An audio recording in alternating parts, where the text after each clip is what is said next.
this all the time. It's easy. Yeah, you see, I thought you were drinking wine. Yeah. I was like, no. I love me some wine.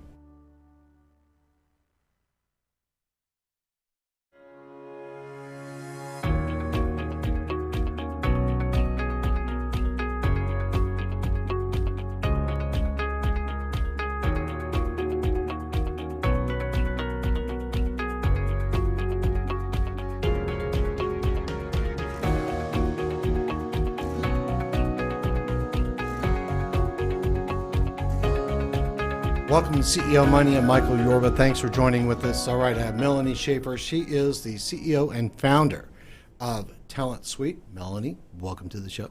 Thank you, Michael. My pleasure. All right, now, Melanie, give us some background on you, your company, and then I have a whole list of questions for you. Okay, great. Well, to understand my company and who I am, I have to explain how I got there. Yeah. And so my story is I've spent over 20 years in the talent management space. And, you know, I woke up one day and realized I've been really putting a lot of Band-Aids on problems that I really want to solve. And so that was the impetus for starting Talent Suite. And so we work with leaders to really help think about how do I align my business strategy with my talent strategy. Okay. I want to walk through some of these questions with you. Talent optimization, what's that all about? Great question. So talent optimization and how we view it is really thinking first about, where do I want this business to go? And, what type of talent is it going to take to get there? So many times I find that executives have this great strategy, of goals and metrics and KPIs and things they know they need to hit. But what they don't think about is who are the people that are the right people in the right seat, and how am I developing them, engaging them, and getting all the discretionary effort from them to retain them so that we can reach our business results. That's a real hard part of being able to staff up, scale up, and move your business forward is finding the right talent. You have to match not only the skill sets, but the personalities with each other. That's you also almost have to be a very empathic, savant type of person to be able to reach in and find out who are they going to work with and who am I working with that's going to match, right? Absolutely. Yeah, and that's a great point because a lot of the passion I have for what I'm doing now is I was in recruiting for many years where people were really figuring that out by using a lot of subjective factors, like how do I connect with this person? How do they come across? And I used predictive index, which is the instrument we use in our practice now to equip our clients with data and analytics. What is that? Great question. So predictive index is an instrument, and we use it as a way to give executives really objective information about the roles that they have, and then how are people wired to align with that. So we help them set an objective benchmark in thinking about the team they have and where they're wanting to go and where are the gaps. And how do we help them to think about how to get the most out of who they have? Do they have the right people in the right seats? Or should they maybe think about moving people, shifting, and even creating a role? And in that role we create, what does that need to look like? And then in those interviews, let's remove that bias that all of us have to hire people that are like us. Just for a second, give me the ideal clients that you work with. You've got a range. Are you C-suite? Do you work with middle management? I mean, where are you helping people grow their team? What kind of people do you bring to them? Great question. So we start with the C-suite, and that's where we have those conversations to understand what are you driving towards, because every company has different growth cycles that they're in. Our clients can be mature companies that have hit a plateau and they know they need different talent to take them where they need to go. They could be companies that have a product that's been wildly successful, but they need now someone to help them scale it. It could be a company that's highly complex and they're not sure what their problem is. Maybe they're having issues and challenges that they can't put their finger on, and they really need to understand more of the talent pool to pull that back and think about the bigger picture. That's a good answer for me. Tell me, the lack of emotional IQ in management, that's a big statement for you. Bring that out for me. Sure. So we believe at Talent Suite that the lack of emotional IQ really is most highly attributed to a lack of self-awareness, because all of us have different needs in the way that we operate.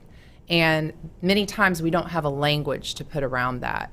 And not only do we not have a language to put around our own needs, but more importantly, what are other people's needs? And how do we treat them with what we say is the platinum rule, which is treat others as they need to be treated, manage and lead them as they need to be led, versus the golden rule, which is apply the same rules to everyone, or apply the filters that work for me.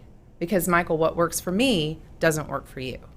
That's a brilliant way to do that. You have to have some type of metric, some way of measuring the emotional IQ to be able to match those two, because you don't want them offset. In order to grow the company correctly, you've got to match those emotional IQs with the people that you're working with.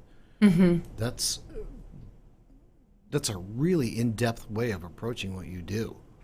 Well, we like to think so. Well, it is, because you don't hear that. I mean, I've talked to a lot of people, and that is a niche to be able to pull that off. It's almost that is something that you really just don't hear from your. I want to applaud you on that. You talk about a talent shortage. Mm-hmm. When you say that, what do you mean by that? Well, because every client that I work with, every executive, the first thing when I talk to them about their business and what's keeping them up at night is I can't find the right people. Mm-hmm. And there's national statistics I could quote that talk about the unemployment rate being the lowest in history. And having been a recruiter for many years previously, we've been in that cycle for many years now, where the demand for talent is much higher than the supply. So are we in a big market like that right now? Is talent tight? Oh, yes. Yes, I just attended the Vistage conference earlier this year, and that was one of the top 2 issues on CEOs' minds from the research that they had performed. What is the hardest type of talent to place these days? That's hard to say. I'm not in the trenches anymore of hands-on recruiting, so You see the trends, though. I do. Now, the trends I see and what the data suggests is that salespeople right now, technical salespeople, are the hardest to find, because you've got to have that combination of that ability to be analytical, but at the same time intuitive and read people. Yeah, sales is where it all starts. If you can't get sales right, you just have no company. Right. You have the best product in the world. Nobody can sell it. Can't got it. Companies using psychometrics. So talk to me about the psychometrics. How do you use them? How should companies really focus in to use them efficiently? Right. So, and that is a loaded question, right? Because there are actually over 700 instruments on the market. And the reason that we align ourselves with Predictive Index is because as a business owner in a previous company, I was looking for something that was more data-based and not just a report. So most psychometrics, it's a report, it's information, people get it, and they say, oh, isn't that neat? That's me. And then nothing happens, right? Right. How many times have you seen that, Michael? A lot. I get that question every time I meet with clients. The difference when I, as a business owner, started using Predictive Index is it's a full solution. And so it's collecting data on people, not just a report, so that you can workforce plan, so you can look at trends, so you can figure out with data who are my high performers and correlate that to future hires and alignment of roles. Even career laddering. As the organizations grow larger that we work with, a lot more of their issues might be around how do we find our high potentials before we lose them? And how do we help them see what that next step's going to be? Because millennials in the workforce now, it's really more about purpose for them than it is about money. So if you're tapping into people's why and what drives them, then you can forecast where you might lose someone before it happens. Now that is a great insight. That's what I was going to give you, a question about, to be able to bring that nugget out. I'm glad that you forecasted my question. All right, now the right people to get them on the bus correctly. Tell me how you do that. That's a talent, as much as there's some science and data behind it, mm-hmm. but there is an art form and there's a talent to make that happen. How do you do it? So successfully. Yeah, And I think that I have a very unique perspective on that because I was a recruiter for 16 years and I worked across every life cycle of recruiting. I've been where you had to find people quickly and not spend a lot of time on it all the way through retained search. So I have that background and I marry that and really that understanding intuitively of people. And my team uses predictive index to really have the analytics that have been highly validated to understand more deeply. We're not saying because you patterned one person and you interviewed someone that's wired differently not to hire them. What we're saying is if you do hire them, client, then these are the things you're going to have to manage, because if you can predict a performance issue, you can prevent it. So we're not a cut score type of organization. I want to make that very clear. Okay. How do you do that, though? I mean, that is really, that's ahead of the curve on this.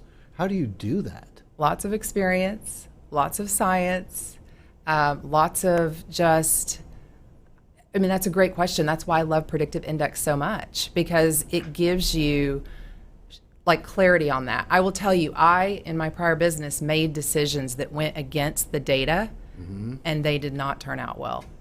Every time. It's almost like I got so subjective with an objective product, I had to test it myself. I was like, there's no way this is right. And then come to find out, it was just a bad fit. And we say, good person, wrong seat.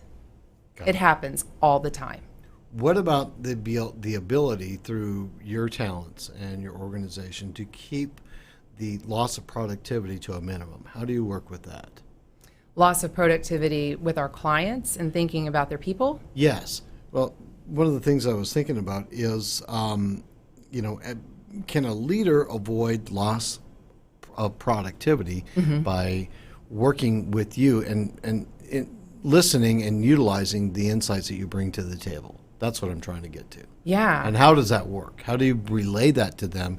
Sometimes these leaders have big egos, but you still have to break through that and make them understand how they can utilize what you do so that their companies always stay on a productive growth path.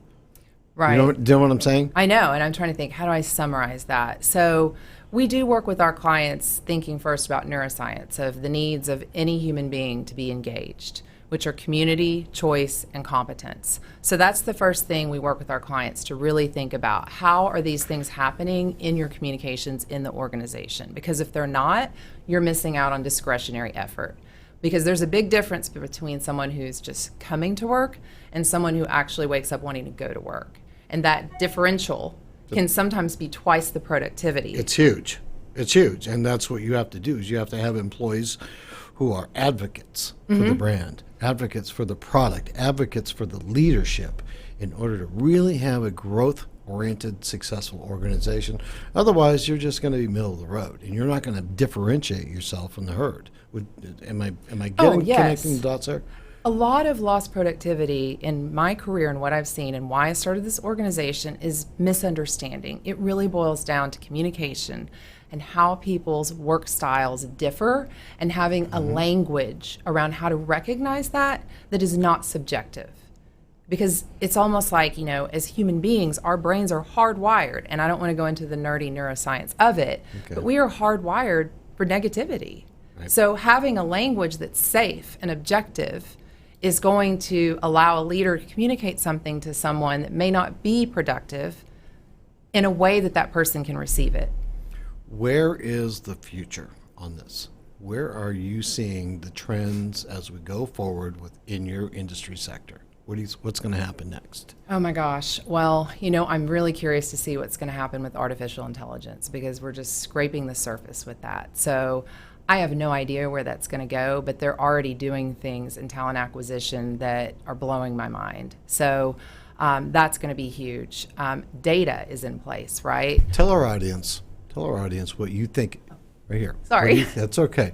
What you think is going to happen next in your industry sector? Yeah, in my industry sector, I believe that given the fact that data is out there for everyone to consume, and there's really not a lot of differentiation anymore between what a company's doing. The differentiator is the talent, and that's where I do feel like time and effort is going to be spent developing that talent, acquiring that talent and using more advanced ways of thinking about how to look at people through the life cycle of their time with your organization and capitalize on those assets. Perfect. Thanks so much for being a guest. All right, you've been watching CEO Money with Michael Yorba. Thanks for joining with us. Like us on Facebook, follow us on Twitter, and subscribe to our YouTube channel.